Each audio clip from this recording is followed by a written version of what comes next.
ओम गणेशाय नमः। ओम नमः शिवाय।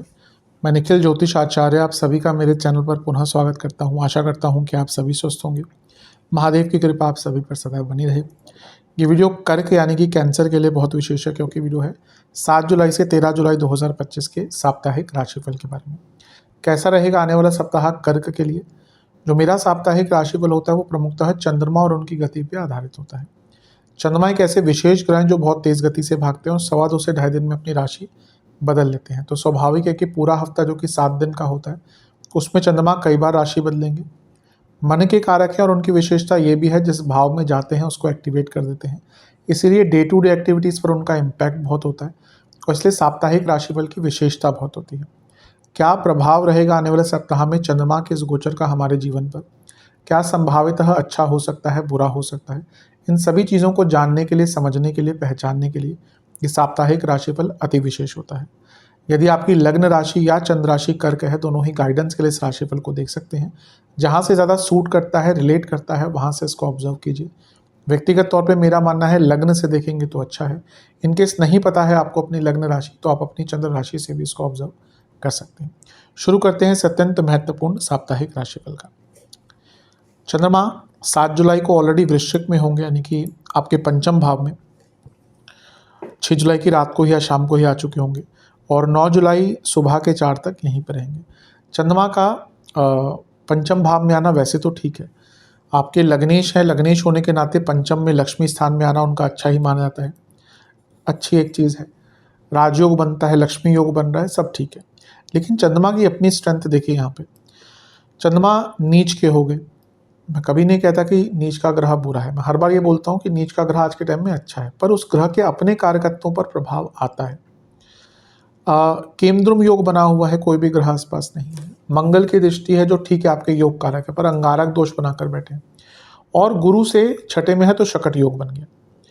तो पहला चंद्रमा पंचम में नीच के और केमद्रुम योग, ये कन्फ्यूजन, ओवर थिंकिंग बहुत करवाता है, बहुत ज़्यादा। बल्कि मंगल का प्रभाव, अब क्योंकि लगने से कोई पैसे का काम रुका हुआ था, करियर में काम रुका हुआ, तो वो कार्य बन सकता है आपका। लेकिन मंगल केतु साथ में है तो एग्रेशन, गुस्सा, फ्रस्ट्रेशन बहुत रहेगा। और क्योंकि गुरु से छठे में है तो क्या होता है, शकट योग, शकट योग से क्या होता है, कार्य डिले होते हैं। तो डिले होने के कारण मन और भयभीत और परेशान रहेगा। इसीलिए कोशिश आपको यही करनी है कि बहुत सरलतापूर्ण तरीके से आप इस टाइम को काट लें। एक बहुत अच्छी चीज़ यह है कि शुक्र की दृष्टि है और वो बहुत अच्छे स्थान में है और अपनी ही राशि में है। वो चौथे घर के भी स्वामी हैं, 11वें घर में बैठे हैं। प्रॉपर्टी खरीदनी हो, एसेट्स खरीदने हो, वाहन खरीदने हो, प्रॉपर्टी संबंधित कुछ काम करने हो, और इवन धन प्राप्ति का योग ये बहुत अच्छा, क्योंकि ये एक प्रकार से महालक्ष्मी योग भी इसको कहीं कहीं कहा गया कि शुक्र चंद्रमा साथ में हो, तो धन के रूप में अच्छा है। लेकिन मेंटली बहुत फ्रस्ट्रेटिंग टाइम रहेगा और ये पूरा ही हफ्ता ऐसा ही दिख रहा है कि आपके लिए मेंटली बहुत ईजी नहीं जाने वाला। फ्रस्ट्रेशन रहेगी, ओवर थिंकिंग रहेगी, उस पर कंट्रोल करना है। नवांश कुंडली कहती है कि शांत रहेगा, ज़्यादा बोलिएगा मत। दशांश कुंडली कार्य क्षेत्र में अपने काम से काम रखिए और आराम से बातचीत कीजिए। बिजनेस में भी यही कहूँगा कि आपको ना थोड़ा सा अपने संबंधों को ठीक करना पड़ेगा। अभी संबंधों में प्रॉब्लम आ रही हो, पार्टनर से हो, सप्लायर से हो, सबसे हो, कम बोलिए। लव लाइफ, ये टाइम थोड़ा सा एक दूसरे को समझने का है, एक दूसरे की सोच, एक दूसरे की लाइक्स डिसलाइक्स समझने का है। वैवाहिक जीवन, एक्सेप्टेंस की कमी है। एक्सेप्ट कीजिए कि हाँ ये व्यक्ति ऐसे ही है। अगर हम किसी को बहुत चेंज करने की कोशिश करते हैं ना, हम खुद ही परेशान हो जाते हैं। एक व्यक्ति का नेचर होता है और हर व्यक्ति में खूबियाँ, कमियाँ होती हैं।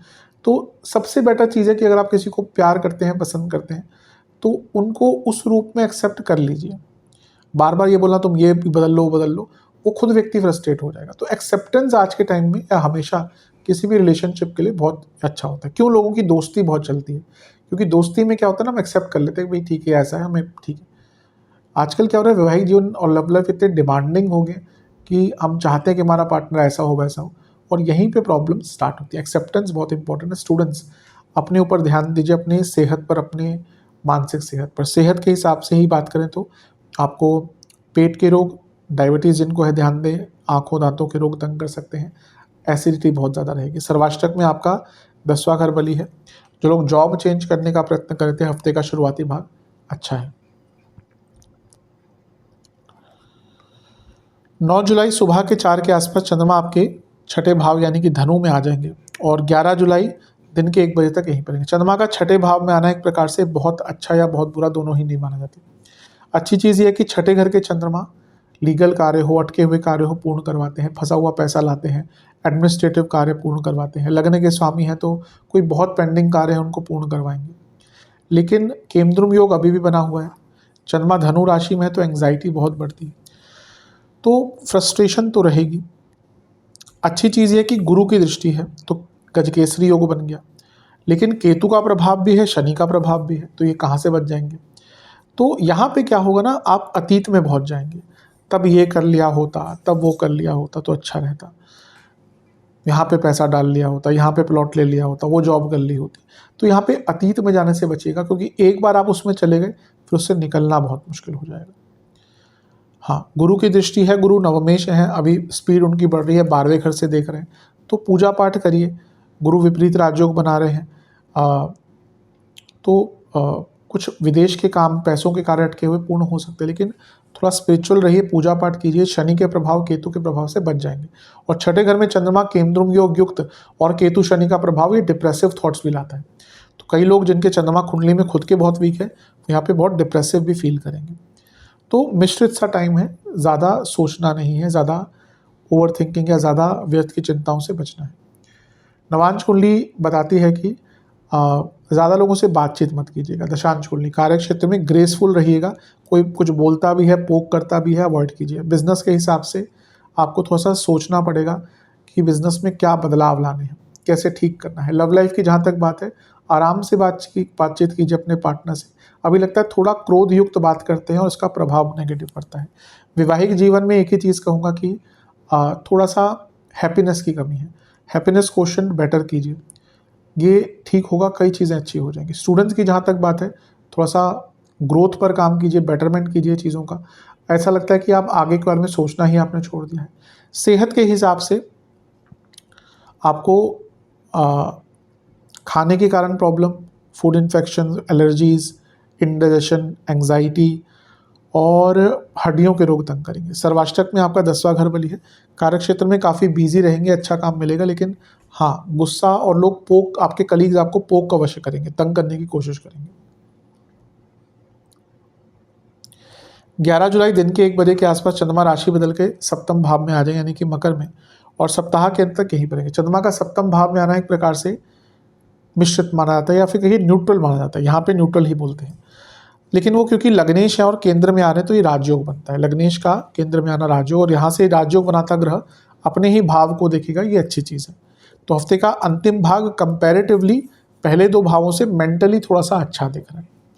कार्य पूर्ण होंगे, आपको समझ आएगा कि कहाँ पे गलती आपने करी, कहाँ पे बेटर करना है, ये एक अच्छी चीज़ है। खुद लग्न को देखेंगे, यानी कि शुभता रहेगी, कंट्रोल थोड़ा सा रहेगा। लेकिन बुध का प्रभाव भी है, बुध चंद्रमा का प्रभाव कन्फ्यूजन क्रिएट करता है। बुध 12वें घर के स्वामी है, तो सेहत पर भी प्रभाव पड़ सकता है और खर्चे भी आपके हफ्ते के अंतिम भाग में बढ़ सकते हैं। जल्दबाजी से अपने आप को रोकिएगा। एक चीज़ फिर से है कि शकट योग फिर से बन गया। मैं हमेशा कहता हूँ यूजली कि एक हफ्ते में कभी कभी 2 बार बनता ही है, तो उस हफ्ते में आपको बहुत प्री प्लान रहना होता है, बहुत पहले ही चीज़ों को एज्यूम करके करना होता है, क्योंकि शकट योग से ये होगा अवश्य कि आपके कुछ कार्य अटकेंगे। केमद्रुम योग अभी भी बना हुआ है, लेकिन जैसा हफ्ते के शुरुआती 2 भावों में प्रभाव था वैसा नहीं रहेगा, काफ़ी शांति मिलेगी देखने को। कोई भी डिसीजन अचानक से बिना सोचे समझे ना लें। नवांश कुंडली बताती है कि थोड़ी स्थिरता मन की यहाँ पर बहुत काम आएगी। दशांश कुंडली कार्य क्षेत्र में अपने काम से काम रखें और संबंध थोड़े से बनाकर रखें कि भाई ज़्यादा किसी से कहा सुन नहीं हो। बिजनेस में आपको थोड़ा सा अपने बिजनेस की स्ट्रेंथ बढ़ानी है, मार्केटिंग आदि पे काम करना है, उसके लिए हफ्ते का अंतिम भाग अच्छा है। लव लाइफ, एक इनोसेंस और एक पॉजिटिविटी की कमी दिख रही है लव लाइफ में, वापस लाइए। वैवाहिक जीवन में सेम चीज़, पॉजिटिविटी, सार्थकता, बहुत डलनेस सी आ गई है, इस पर काम कीजिए। स्टूडेंट्स, कॉन्फिडेंस थोड़ा सा बढ़ता हुआ दिख रहा है, इसका उपयोग कीजिएगा, रिटेंशन पावर भी ठीक रहेगी। सेहत के हिसाब से एसिडिटी, स्किन डिसऑर्डर और जिनको किडनी गॉल ब्लैडर की दिक्कत है परेशानी पड़ेगी। सर्वाष्टक में आपका 9वां भाव अत्यंत बली है। हफ्ते का अंतिम भाग धार्मिक रूप से बहुत अच्छा है, मेडिटेशन कीजिएगा, पूजा पाठ कीजिएगा, बहुत लाभ प्राप्त होगा। उपाय के स्वरूप में महादेव का दूध से और गंगा जल से अभिषेक करके शिव चालीसा का एक बार पाठ कीजिएगा। आशा करता हूँ वीडियो काम आएगी। चैनल पर नहीं है सब्सक्राइब कीजिए, वीडियो को लाइक कीजिए। मिलता हूँ अगली वीडियो में, तब तक के लिए ओम नमः शिवाय।